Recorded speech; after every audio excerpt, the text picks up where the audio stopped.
In this mini lesson, we'll be focusing on the personal and social context of John Donne.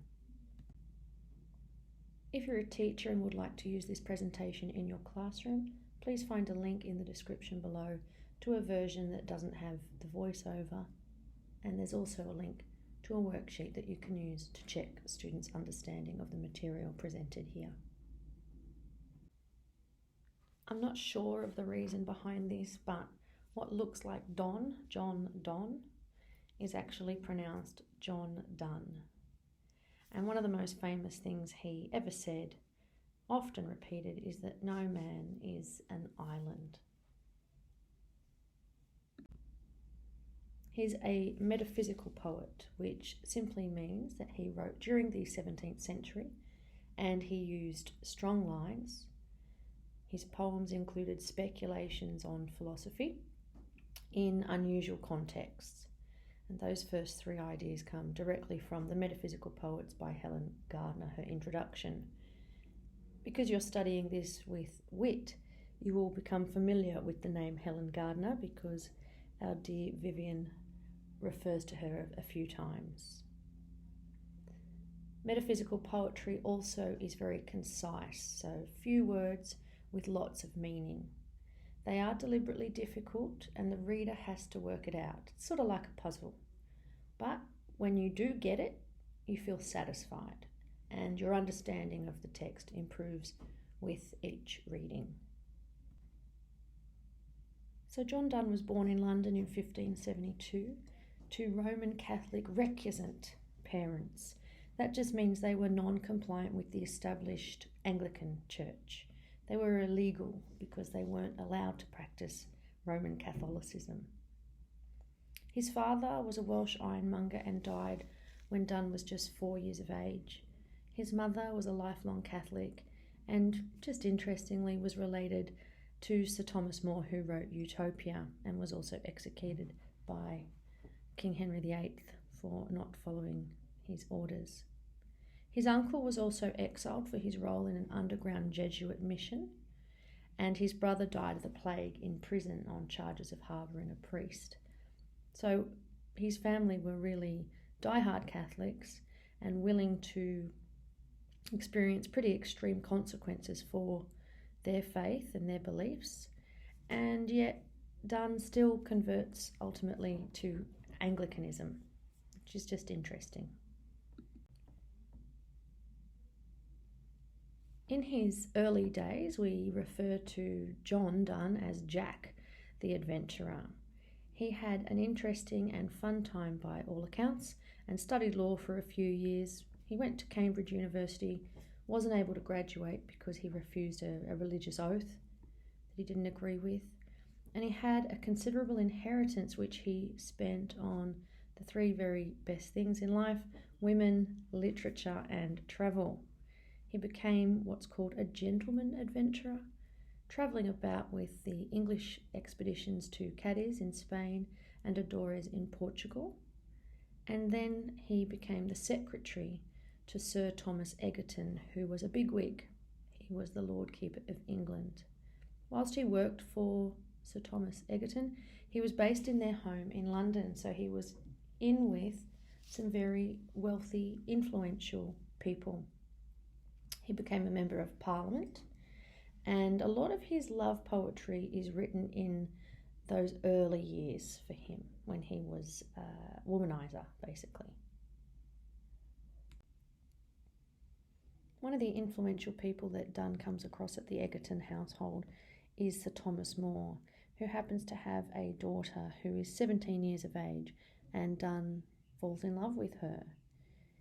The parents aren't keen on this idea, and in 1601 they have a secret wedding aided by a few friends and a priest.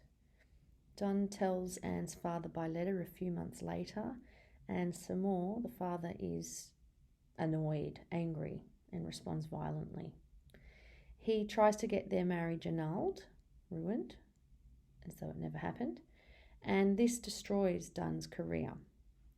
His helper friends and Donne and the priest are all imprisoned, and ultimately the marriage is proven valid and he's released from prison. However, it has a major impact on the course of his life. And Donne starts to come undone for a little while. He and his wife have 12 children in total, a new baby almost every year, and for a man who's out of employment and unable really to support his brood, that would have been very, very difficult. He tried hard to find a job but really couldn't, and he did a little bit of work writing speeches and practicing a little bit of law, but generally relied on his friends who were wealthy, lived in their houses, and found it a time of struggle. In this period, he wrote many of the holy sonnets, the funeral poems, and the epithalamiums, which are just marriage poems, and he experimented with some pretty dark ideas and some quite radical ideas, such as comparing Christ to a whore in a very interesting and provocative way.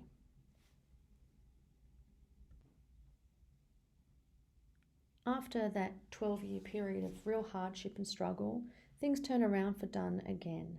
He is approached many times to become a church leader, but is so keenly aware of his own sinning, fallible nature that he just doesn't feel worthy of the position. In 1614, he becomes a member of Parliament again, because he had been a member of Parliament just before the wedding debacle wrecked his career.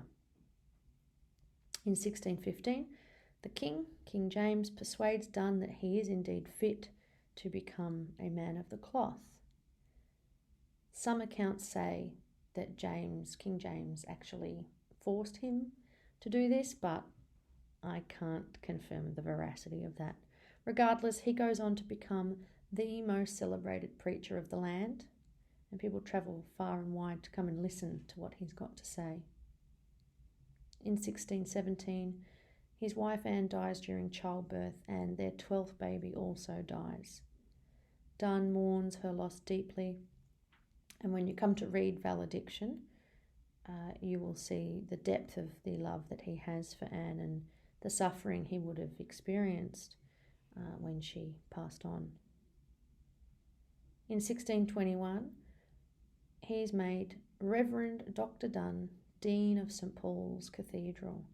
So a huge turnaround after all that difficulty. Just 2 years later, he suffers a serious illness. May have been the flu, could have been typhus, and it nearly kills him. And that context becomes important when you study the prescribed texts, because it's during this period that he questions what it means to be physically alive and dead, and the afterlife, and God and spirituality. Many of his holy sonnets are written in this period, and in 1631, so some years, 7-8 years after that illness, he dies in London.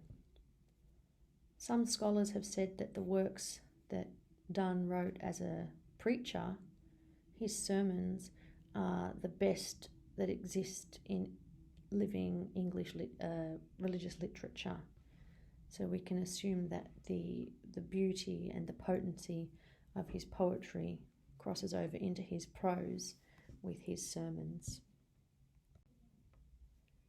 This little summary comes from Poetry Foundation, and I think it really beautifully sums up the contradictions and the inherent complications in Donne's character that make him a really eclectic and interesting poet. They wrote that Donne's mature understanding did not contradict his earlier vision. He simply came to anticipate a providential, that means godly, otherworldly, disposition in the restless whirl of the world. The amorous, so loving and womanizing, adventurer nurtured, grew, took care of, spawned the Dean of St. Paul's.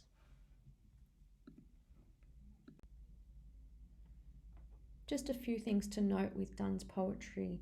Most of it was transcribed by admirers of the time.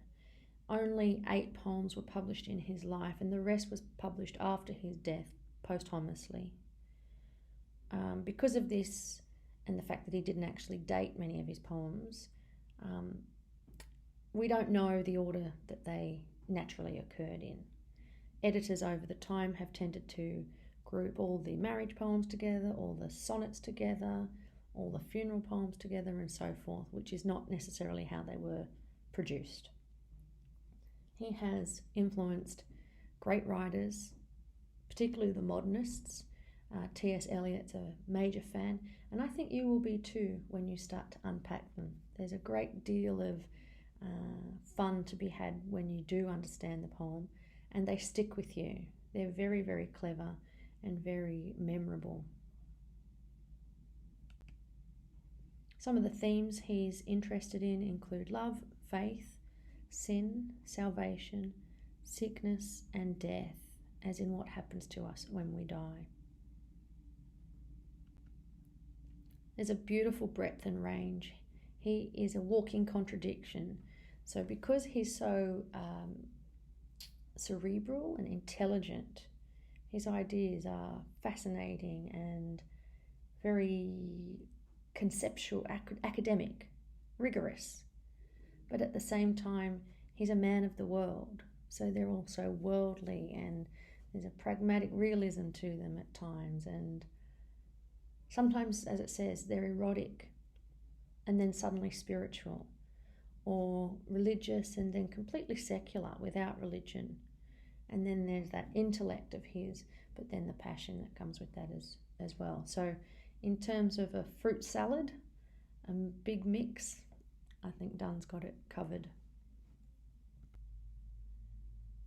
Some of the characteristics of Donne's poetry include an abrupt or arresting opening, use of paradoxes where something that appears to be impossible is actually true and makes sense when you've had a little think about it, including sometimes dramatic rhythms of speech with then very everyday or colloquial rhythms of speech.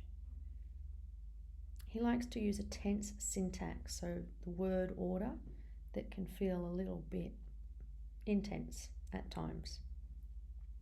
There's a tough eloquence, so very articulate in the ideas he's communicating, but sometimes it's done in a way that is rough.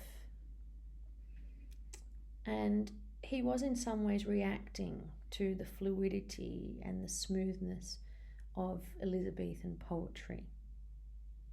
He also adopted many of the European influences into English poetry, such as the Baroque, their reliance on metaphor and religious themes, and Mannerist, using complex conceits, unusual elements, fusing the real and the unreal, and spiritual concerns, and mortality. Donne is the preeminent master of the metaphysical conceit. A conceit is a fancy way of saying it's an extended metaphor.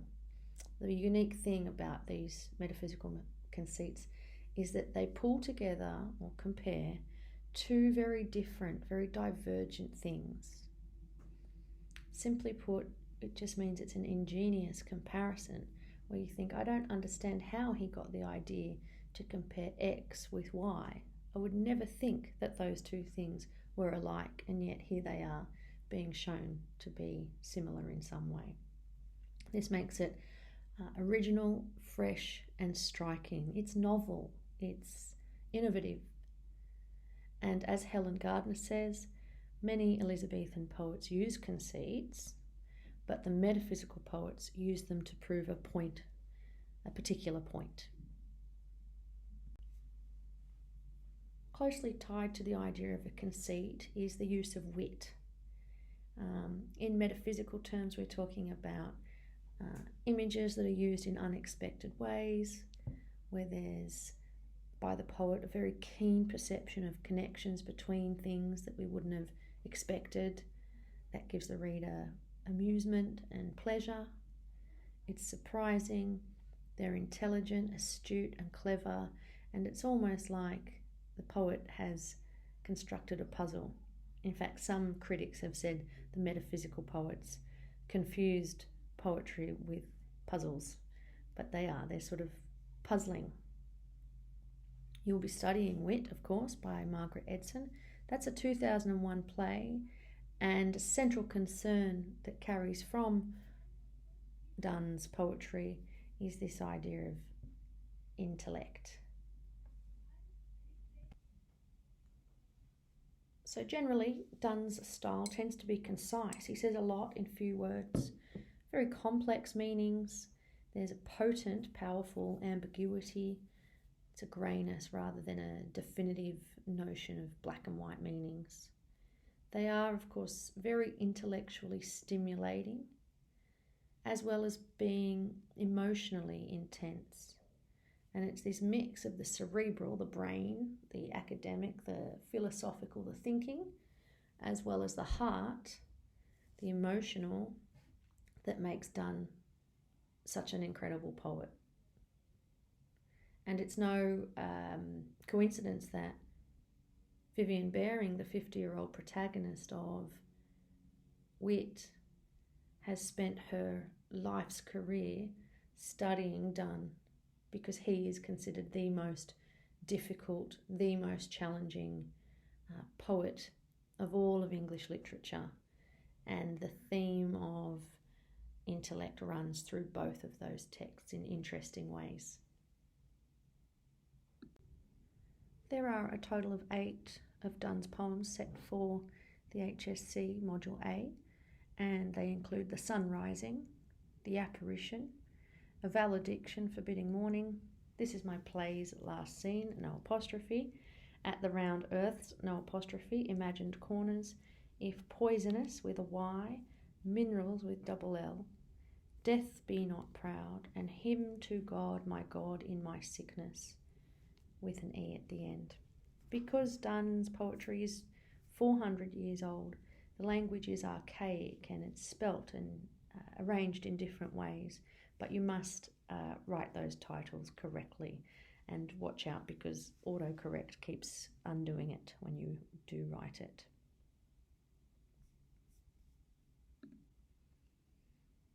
There is a worksheet in the link below that you can use to check your understanding.